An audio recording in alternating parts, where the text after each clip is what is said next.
Hey everyone, and welcome to Dragonmount. I'm Thom DeSimone, your host for today. Before we get into episode 5, I want to say thank you to all of the supporters and everybody who's been following and watching our content. We recently grew our Twitch to affiliate status, which is fantastic, so we're going to be stepping up our game over there. I'm going to be doing some gaming streaming, and our marathon rewatch of Season 1 went off greatly. We raised over $2,200 for the Maui wildfires. Well, not the fires themselves, but those affected by it. I want to thank all of our supporters over on Patreon, where we're going to be stepping up our game over there as well, including but not limited to the full unedited versions of our interviews will be posted on there. We have, the normal versions posted up on our YouTube and Twitch, but we'll have the full unedited versions in the Patreon for our Patreon subscribers. I'm also going to be starting to, when I do these recordings, joining a Discord channel over on the Dragonmount Discord and hanging out in it so that y'all can listen to me do the recordings and you could chat with me live while I do them. These solo recordings and recordings with authors that I'm going to be interviewing and cast and crew in the future, stuff like that, as well as much, much more. And as always, we have to thank our sponsors, Tor Books. They sponsor this show and Dragonmount, but also they're the reason why the Wheel of Time is a thing in the first place. So, Tom Doherty, Harriet McDougall, and everyone over at Tor, y'all do a great job. I'm loving all of the books that are coming out, and I can't wait to see what is in store for us in the future. Okay, without any further ado, let's get to episode 5, Damane.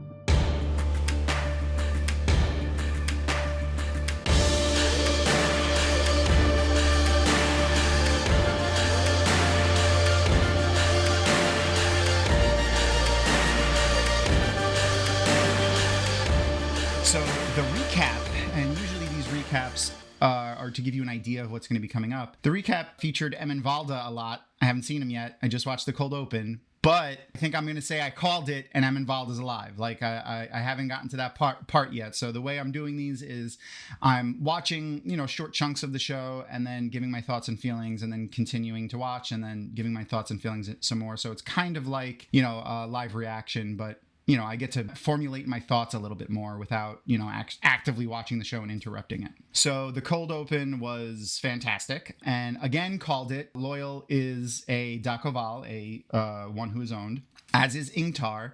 They were brought and presented to Lord Turok by Sarath as like a prize from her taking over the village. Totally called that. And all the haters need to relax. And Ishi presented Lord Turok with the Horn of Valere. Well, actually, Padan Fain did, and his saunter and his whistle. It was, Johan is amazing as Padan Fain. I'm loving them. That whole scene was sick. It was just so cool. The Seanchan are horrible and terrifying, and I hate them and I love them at the same time. Their costumes are beautiful. And the fact that she had her nails cut there is kind of insane. Turok is like Neil, but she looks to Ishi for like direction here because she doesn't want to do it. And she's like maybe thinking he'll do something. And he's like, no, fucking shit. And you see Turok just a little bit. He's staring at Sarath and he goes, like he looks at Ishamael for a second, like, what the hell is she listening to this guy for? And who is that? So Turok, not a dark friend. Like he wasn't in the book and he's not here. So interesting. Having her nails cut. Also interesting. I think she assumed that was going to happen, but she didn't think they were going to get cut so short. Because when she looked at them, that was when she didn't have any reaction when they were cut. But when she looked down and saw how short they were, that's when she had a reaction there. That was insane. Yeah, that whole cold open though, sick, just absolutely sick. I'm loving it, and I can't wait to see where we go from here. Let's see what happens after the cold open. All right, so like barely 12 minutes in and like so much has happened. So Lanfear coming to life and just being like feeling her throat and shit and being like, bitch. It's fantastic. I love it. She also, her whole accent and voice changed like when she was talking to the dude that she beheaded with the one power. Fucking sick. The ease at which channelers can kill humans is so much more frightening than they make it in the books. Like, they can do it, but like it's something totally different to see it. Like, it's just like I've read the books for 20 years. I fully understand how the one power works, but it's such a different feel to see how easily someone with the one power can just kill somebody, and it really makes so much more sense about like why people are afraid of them. Like, like even though you like, you know, the common folk would understand that the Aes Sedai are servants of all and they help and the three, like I fully understand now. Like I fully get it. Like just seeing it, just the ease at which they can do it just really drives that home. Just really drives it home. When she beheaded that guy, I was, oh boy. Yeah. Wow. Lanfear needing to ride a horse.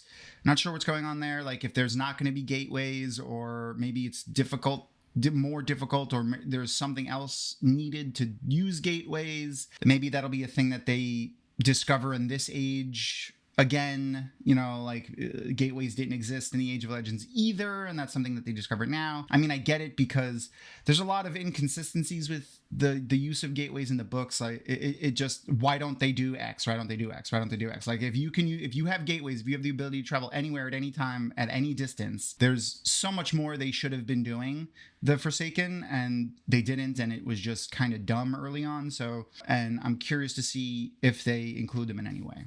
Then we have Perrin and Elias, and confirmation that Perrin is going to get full yellow eyes at some point. Maybe, though. So, like, my thought here is that, especially the way Elias has been talking about being a wolf, you know, eventually you'll eat raw meat, and eventually this, and eventually that, and eventually this, makes me think that he's gone too far wolf. You know, we didn't get that whole, I forgot the one character's name, but the one in that small village who was like almost, he turned into a wolf essentially. Like he just developed an entire mindset of a wolf, and he was caged in that village. And when Perrin went to him, he felt his mind as a wolf in the human body. So he didn't even sense him as a wolf brother or as another person. He was wholly wolf. So I think this is going to be the show's version maybe with Elias. And he doesn't view humanity as something he wants to take part of. He instead views the wolves as his people and his pack. So I think Perrin is going to bring balance to that. And like, you know, how I've been referencing balance a lot, and I'm going to look real dumb if they don't ever really bring it into the show, but I think they will. How Perrin is going to be the balance between that. He's going to not be fully wolf. He's going to be still human. He's going to put the two together, and he'll use his wolfness and accept it, but still be part of humanity. Maureen and Rand tricking Lanfear there. Funny, Lanfear doing a whip of the one power for the horse. Sure. There's this scene right here that this is the look on Rand's face when he realizes like the weight of the world is placed back on his shoulders. Like he thought like, all right, I'm going to go insane and I'm mad, or, you know, I can channel or whatever. But at least the last battle's over. I did what I'm supposed to do. Dragon Reborn. All right, we're good. Nope. Here it is. Bloop. The weight of the world placed back on his shoulders. That's the face that you make when that happens. I think we're going to start getting broody Rand soon. For those who've read the books.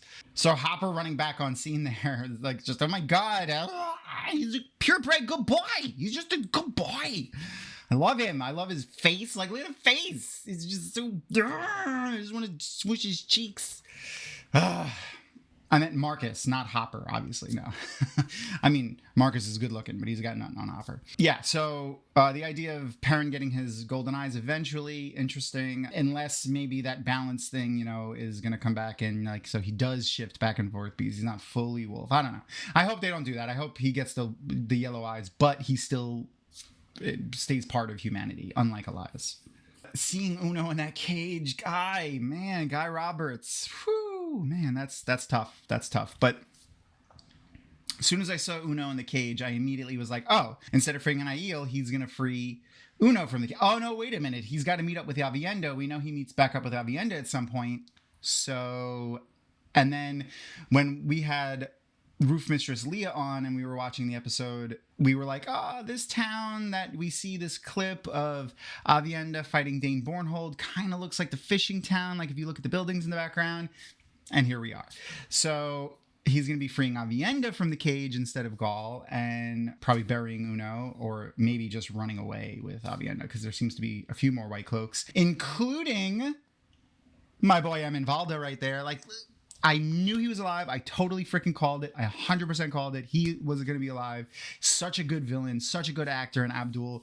Like, I'm so happy that he's here, because he's so great at being terrible. And like, he really makes the White Cloaks like fearsome. I feel like in the books, you know, from the moment we see them, they're just like a joke. All leading up to seeing them, like every time they're mentioned in passing as like a nuisance.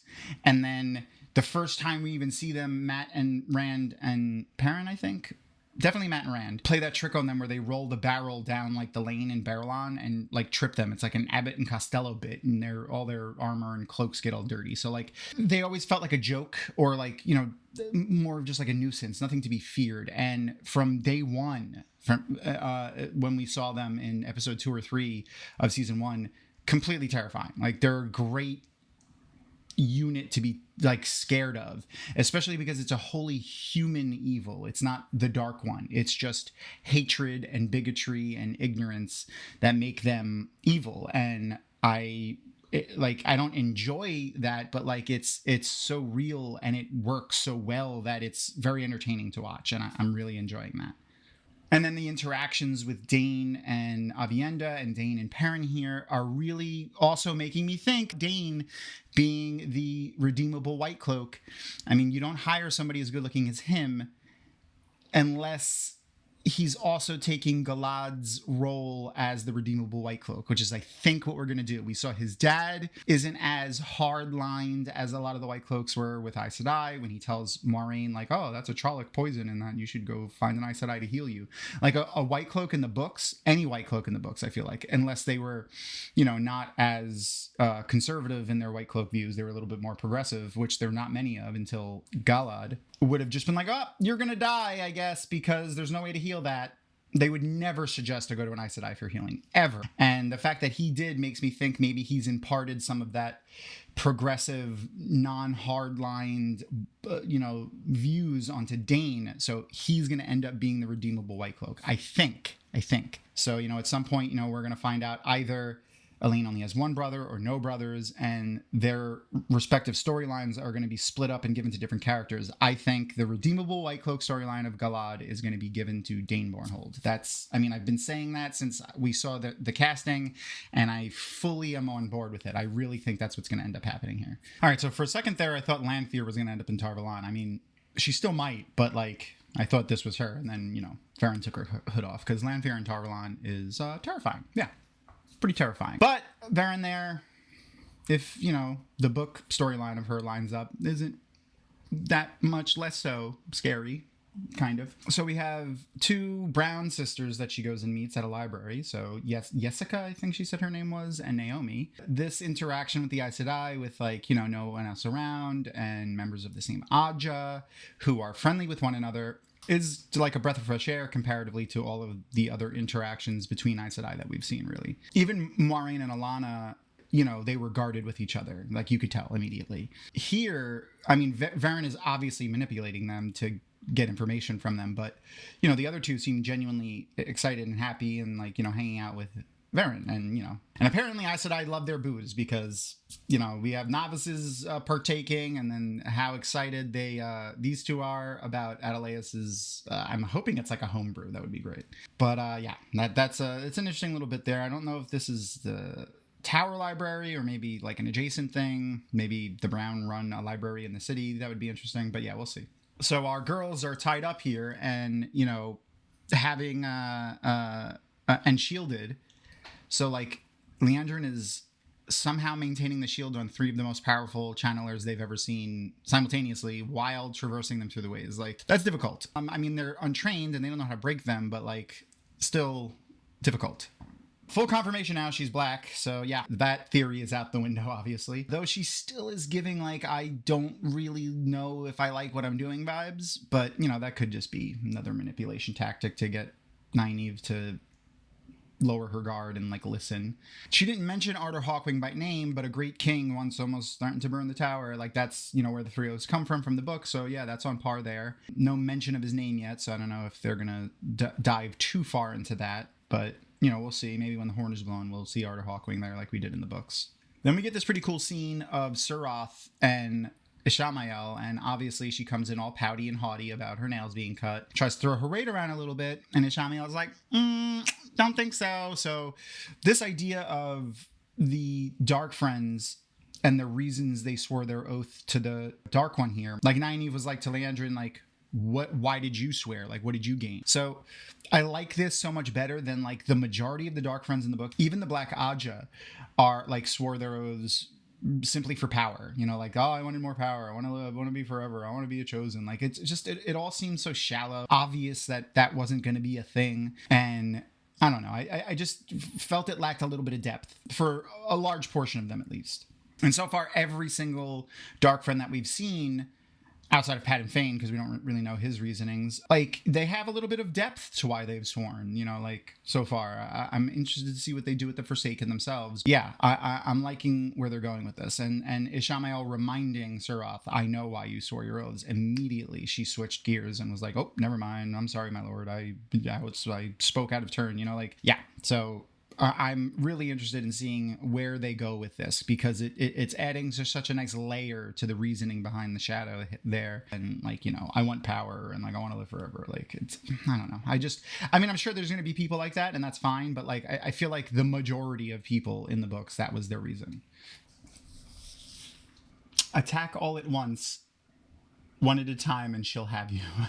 I think that might be the quote of the season. And then Aviendha laughing at Perrin when he tries to like put her behind him. Oh god, that fight scene was sick. I was convinced though that Perrin was taking that axe. He picked up the hammer in the beginning of the fight and he was fighting with the hammer. So I was 100% convinced that he was taking that axe with him. But I didn't see an axe with them when they were running, but this version of the show isn't full like 1080p or 4K, so I might have missed it, but that was a sick fight. She veiled. You dance, Perrin Ibarra. Like, I love it. Love it. So good. So good. I'm loving the Aiel's accents. Like, you know, when she was like, Aviendha, Tu Valley Sept Tara Dad Aiel. Like, so great. And then Perrin letting Dane live there is just furthering my theory of him as being eventually like the progressive White Cloak, and he's going to have the redeemable storyline because he's going to remember this point when Perrin didn't kill him. Like, he's probably going to be pissed that, you know, they killed all these White Cloaks, and, you know, oh man, the wolf that you talked about in your thing, Valda, you're right. But like, I think eventually we're going to come back to redeemable White Cloak storyline with Dane. Like, right now, and especially if his dad dies, like, he's going to go maybe off the deep end, but he may be brought back and he'll be the redeemable White Cloak. I'm still sticking with that. Until I see a Galad, I'm sticking with that. And the fact that Maureen is going back to her sister's house here just really is furthering my thought that Aviendha is a Dark Friend. Because, like, you know, Maureen's going back to her sister's house, Lanfear's on their trail. I feel like Lanfear is going to end up here, and we're going to see the Dark Friend chosen interaction. I'm going to watch their hands for the hand. I forgot the hand signal. I think it's like holding your hand like that is like the signal for the Black Aja or the Dark Friends to know that they're also Dark Friends. So I think we'll see that or something, maybe, or something like that when Lanfear meets Aviendha. Yeah, no, I totally still think she's a Dark Friend here. And we were also right. Barthanes is Aviendha's son and not her cousin or whatever it is. So yeah, this is interesting. They're setting up the thing for, you know, him to be the queen's consort, I guess. And they said Queen Goldrin. I'm not sure about that. If he's a Dark Friend with his mom, or even just his mom, I could totally see them, like, even if they're just sneaky Kyrenian government politician pieces of crap, they're probably gonna kill the queen so that Barthanes can end up being king. I could totally see that happening too. Really, really interested to see where we go from here. We have the Corsairs coming up, the good horses for Maureen. I feel like she's wasting way too much time going up, getting changed and cleaned and waiting for the horses. Like, she should be booking it, but yeah, here we are. We'll see what happens. And we also get our first outward mention of Tel'aran'rhiod, the world of dreams. So, you know, we had that little bit with episode 1 in the like extras where it said, you know, like Tel'aran'rhiod was the location for the Dark Friend Social, which is also interesting. Maureen here being afraid of going to sleep makes sense because she doesn't have the one power to protect their dreams. So like, and she also didn't lie when Rand said, can use the one power to shield our dreams or to prevent us from sleeping. So is she still bound by the 3 O's, or is she just like willfully like pretending like she's bound because, like, you know, she wants to still inwardly believe that she's an Aes Sedai, so she's acting as if she still is bound? I don't know. Either way, she didn't lie there, but she didn't tell the whole truth, which is, you know, Total Aes Sedai MO. It was perfect. Well done for the writers, the acting. I'm really loving season 2. Every episode just getting better and better for me, for like lore wise, with the Wheel of Time, the little tidbits they're dropping in. I'm really, really enjoying it, and I can't wait to finish this episode, but to see where the whole season goes. So good. Okay, there is so much to unpack in these 2 scenes here, with Perrin and Sheriam, and with Perrin and Jessica again. So first off, Perrin seems to be held in very high regard at the tower. Like, when she walks in the room, Sheriam stands up and like stays standing almost the entire time until Perrin sits down, which is very poignant. Either it's due to the fact of the hierarchy within the Aes Sedai that we find out later in the books. You know, maybe Perrin is very strong in the power, stronger than Sheriam, so like she's deferring to her. Or they're basing it in age again, and we know Perrin is older. Or maybe she held some high standing at the tower prior to her retirement. I'm not sure, but like there's obviously some deferment here and held in some sort of high status. Perrin is. Sheriam also seems to be lying here like blatantly, and I'm not sure if it's going to be because she's also black, or if it's like Perrin says in the later scene, maybe compulsion. Though I think Perrin was using the idea of compulsion to throw off Jessica's scent from the Black Aja, but that's not really the way it went. So like maybe she was trying, but it didn't work out, because if Perrin is black too, she may, you know, be trying to like steer her away from that. So, or at least maybe she's throwing the scent off of Sheriam as black. So at least then she's like, Sheriam is innocent. She was just compulsed.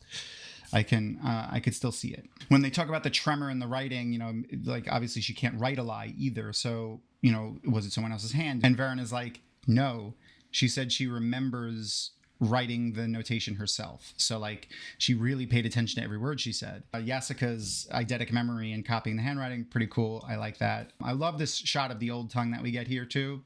Looks great. Someone should work on translating that. It looks really cool. Black Aja Hunter team that's starting to form here with Jessica, Naomi, and Perrin is interesting. So I can't wait to see what happens there. Slick Leandra in there, letting that shield go and cutting their bonds, or at least just Nynaeve's before they go through. So is this more like Black Aja manipulation of Nynaeve, trying to get her to, you know, sow that little seed of like, you know, trust in there so that she can continue trying to work on her? Or is this just like the interplay between powerful dark friends trying to just like, you know, mess up each other's plans? Like I'm not sure, but I like the earlier you know, version of that than the latter. So I'm gonna lean on that and hope that maybe that's what it is. You know, maybe Landrin's gonna get redeemed at some point or something like that. That would be interesting. But that little smirk, it was so good. And Nynaeve not being able to channel because she's scared. Elaine holding it down. Our girl Egwene channeling with no hands, like and then we have this really cool scene of like the Sul'dam like and the Damane like mimicking the motions almost kind of a little bit. Like they're a little different. Like the Sul'dam is like, and then the Damane is like holding her hand like that. It was interesting, different yet the same kind of motions, and they were very choreographed very well. Like they were in sync. It's pretty cool. And here we are, captured Egwene, and the face of this Damane here really is just, to me, like this face is shouting, I don't want to be doing this. Please help me. Like that's what this face is shouting to me right now. Like I wasn't sure before, but I'm pretty sure now that this face right here is shouting to me, I don't want to be doing this. Oh my God. I feel like every time I think I have my favorite scene in the show, they give me a new scene that's my favorite scene in the show. And this interaction between Perrin and Aviendha is so Perrin and Aviendha, it's fantastic. Like this is the most Perrin and Aviendha thing I've ever seen anyone ever do ever. And it's amazing and I love it. Like Aviendha messing with Perrin and Perrin being all bashful. It was perfect. It was perfect. And then you got the good boy over there just eating his food. Like, oh God, it's so good. We got the first mention of Jaya Toe. You know, I have toe. When she said I have toe, like I got chills. Like I got chills when I just said it, remembering her saying it. I absolutely love this scene so much. It was so good. Like, look at that face. Look at it. Look at the face. Look at it. Look at that face. Look at it. It's amazing. I can't wait to see more Aiel. A lot of the Aiel stuff in the books is like some of my favorite, especially like the comedy, like when they're joking around and laughing, like fantastic. And I cannot wait to see more interaction with Aiel. I cannot wait. Bane, Chiad, Aviendha, the ABC maidens. That's what we're calling them, by the way. ABC maidens. it's a thing now. Start using it. Hashtag ABC Maidens. Like, I want it to happen. I can't wait to see the three of them. Like, the three of them during their like interviews and stuff have been hilarious. I hope that interplay comes through during the show. Like, this is a little bit we've gotten of Aviendha is perfect. So yeah, I'm excited. I'm so excited. Jumping right to something horrible though, with Nynaeve and Elaine showing up in Thom wearing something looked like rugs to cover up their novice white, and right off the bat, Nynaeve, I want to do my thing that I want to do. And Elaine's like, no, listen, we got to be smart about this. They're looking for us. We're wearing all white. Like, we need to change. And what do you mean change your clothes? That nice enough for you, princess? Like, they're already starting their little squabbling back and forth, and I like it. And then some dude comes out and knocks them out. What? Why? But yeah, so back to the White Tower. Liandrin and Perrin. Perrin again. She's perfect. Mira Sayal's perfect as Perrin. Like, the unassuming, like, nice and welcoming, like, but the whole man, she's digging hard in this scene. So good. Caught Liandrin lying, like, she obviously knows, like, look at his face, like, look at that face, like, she knows what's happening. And I didn't mention before, but, you know, we've only heard Gawain's so far, so, like, Gawain's name day ceremony. Just one name. Not Gawain and Galad, not, you know, oh, she's going to go see her brothers. She said brother. Like, so, like, still no mention yet. I know they were talking specifically about Gawain, but I'm still sticking with my fact that I think they may have put Gawain and Galad together, and they're just going to make one brother. Yeah, still on that horse. These scenes are only furthering Avenir as a dark friend for me. So, like, she's wearing almost the exact same, like, undergarment thing there, like, under her dress that Lanfear is wearing. It's black, the sheer black with the black, like, vine plant stuff throughout it. Like, yeah, like, still thinking she's a dark friend. She is softening Maureen up, weakening her. She's making her think that they can stay there, and, like, yeah, she's a dark friend still. There's not much going on in the interaction here. We hear her mention 40 years, so now we know for a fact that it's that long. I said in my previous video that I thought she said 60 when she said it's been decades, because she says it's been decades, and then she says sit.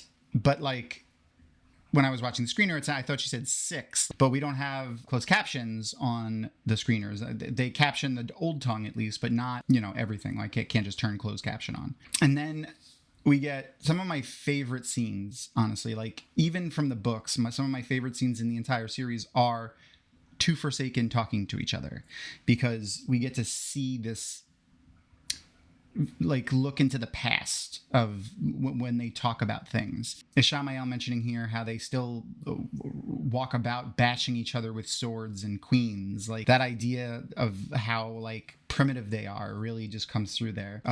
Lanfear's face, she is a little crazy. Her crazy is really starting to show, and I'm liking it.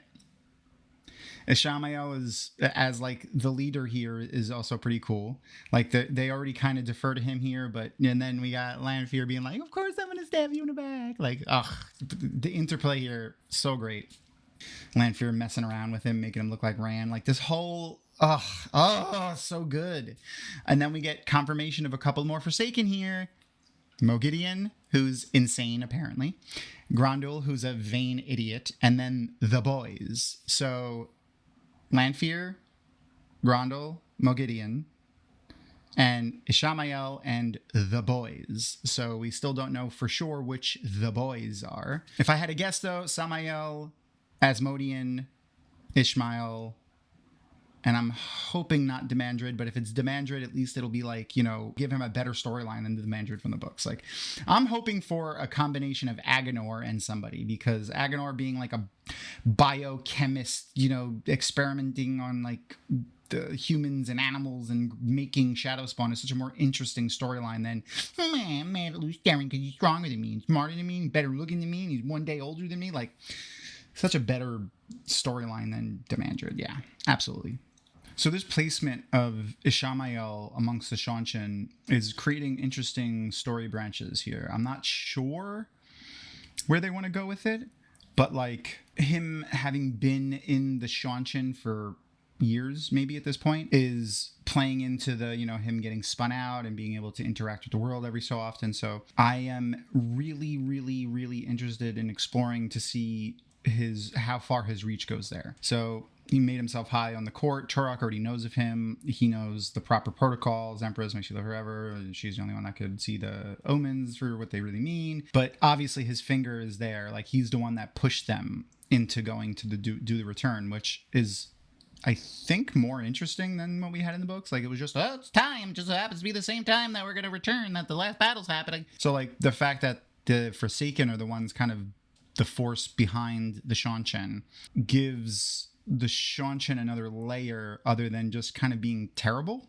because they're kind of terrible. Like, there's no redeeming qualities to, like, being okay with taking people slaves and treating them as non-human like they do. And the Damane notwithstanding, like, just what they do to normal people, the Dakovale, the ones who are owned, like, it's they obviously want us to hate them. They killed Uno right off the bat. Like, you never kill the dog. And, like, I imagine Uno is, like, Loyal's best friend. I like the interaction between the two of them was kind of like Han Solo and Chewbacca. And since Chewbacca and Loyal are way longer lived than a human, like, the running joke with that gag is Han is Chewie's pet dog. Essentially, he's like the shaggy dog that they like because he keeps him around for a little while, and then eventually he dies, and Chewbacca goes on living for another few hundred years. So that's the vision that I keep having with Uno and Loyal. But yeah, they want us to hate them and fear them right off the bat. Obviously, Rafe's mention of how fucking terrifying they are. I always felt weird, like, enjoying the Seanchan characters because of how nonchalant they are with slavery. Maybe they'll redeem the Seanchan somehow and making it like, oh, it was the Dark One that made them do all these horrible things. Though having it be like an innately human evil was another thing that I hesitate to say the word enjoyed, but interesting is too light of word either. But, they came from the West, and they all have American, if not Texan accents in the book, but they have American non-British accents here, and their entire civilization is based off of slavery. So they're the amalgam of America here. Yeah, I hesitate to say I like it, but it's much more interesting than just taking it as a surface level, meaning.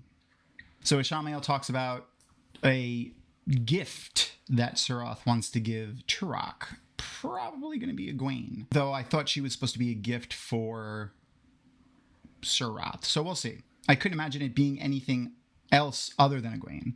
And Ishamael's earlier mention of Turok being a collector of ancient things is right on line with the book too. I can't wait to see what he's got. Like, if we get to see like a shot of his rooms or like his collection, I'm interested to see what we see there. Like, I'm hoping we see, maybe that's where we'll see the Mercedes symbol, like from the books, or we'll see something that looks modern. That's what I'm kind of hoping for. Something modern looking, like just in the collection of knickknacks that Turok might have. And in walks Egwene with the golden hood on. Yeah. And again, to all the haters, the collar, with the collar and the leash. Why? I don't know. Something is wrong with you.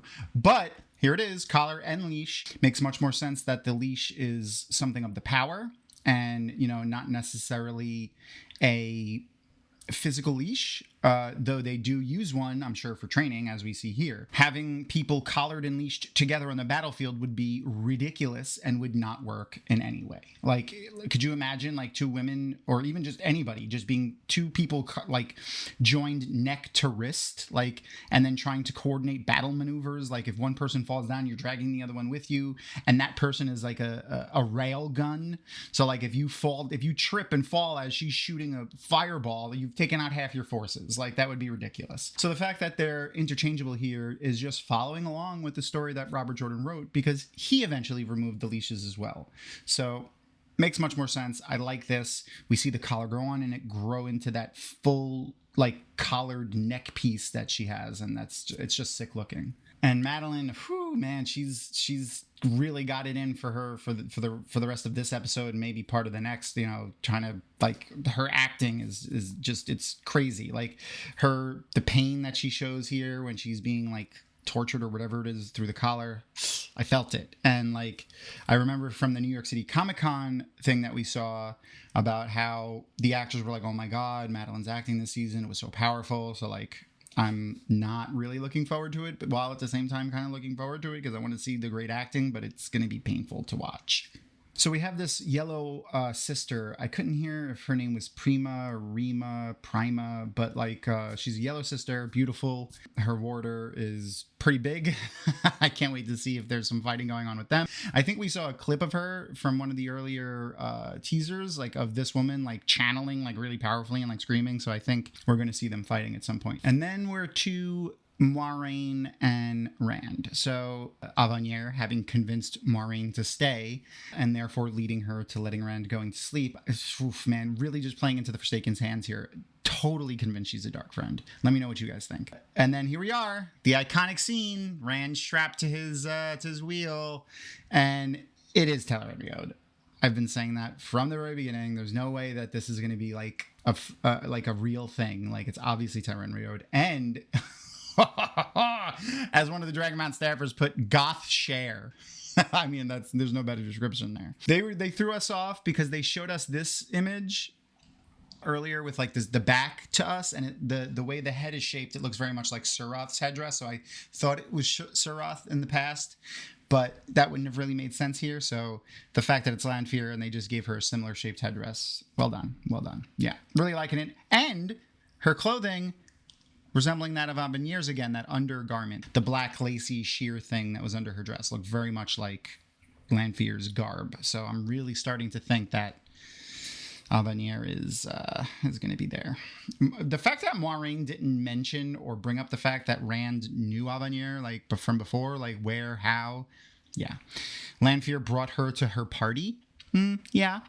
Okay. I'm definitely there. Definitely, she's a dark friend. Beautiful though. I can't wait to see what she does to him in episode 6. Oh my god, it's gonna be so much.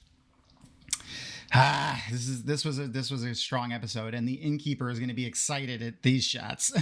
I know he's going to enjoy this. Well, I'm sure. I hope we get better shots in episode 6 when we see what happened here. But whoo, man, Natasha O'Keefe as Lanfear is spot on. All right, and thanks for hanging out with us. You know, this was a great episode 6 of the Wheel of Time. Damane, fantastic. Every episode this season is just getting better and better and better for me. Really, without that weight of the COVID production issues and everything hanging around their neck, they've been able to just flourish in this season. It looks fantastic. Everything is an improvement. Really enjoying it. The only storyline that I am in question of is the Min-Mat storyline. When Lanfear and Ishii were talking, he said, one's more wolf than man. And then he said Matt something, and I couldn't pick up on what he was saying exactly. I don't have the closed captions again, but like I couldn't catch the word that he said. So I'm going to have to delve into that when we do our rewatch and I can actually see the subtitles. And then the girls, one is afraid of power and one seeks power. So they're working on manipulations for everybody. And I like that so much more. Like they're pulling strings everywhere. Ishii's just got things going on all over the place and just masterwork. It's so good. Like I'm really loving that. And the look on Lanfear's face a couple of times, like when she was talking to Ishii, was just like insane, like literally insanity. Like, so I can't wait to see more Forsaken. I want to see a Forsaken powwow so bad, like all of them talking and what they're talking about. Oh, those are some of my favorite scenes from the book. But yeah, we'll see you guys next time. Make sure to check out the Dragonmount YouTube, Twitch. We're going to be doing some gaming over there. We'll be doing our watch parties on Mondays.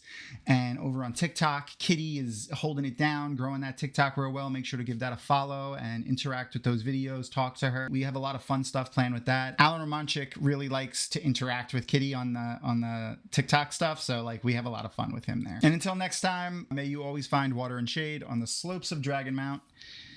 Peace. That's all for this episode. Thanks for sticking around to the end. As always, please subscribe to our channel and click the thumbs up button or leave a comment. We like comments, especially positive ones. If you have a friend who enjoys the Wheel of Time, tell them about Dragonmount.com and our show. Special thanks to our show sponsor, Tor Books, as well as to our Patreon supporters. If you want to learn more about how our show is made and get additional insights into Wheel of Time, you can become a Patreon supporter.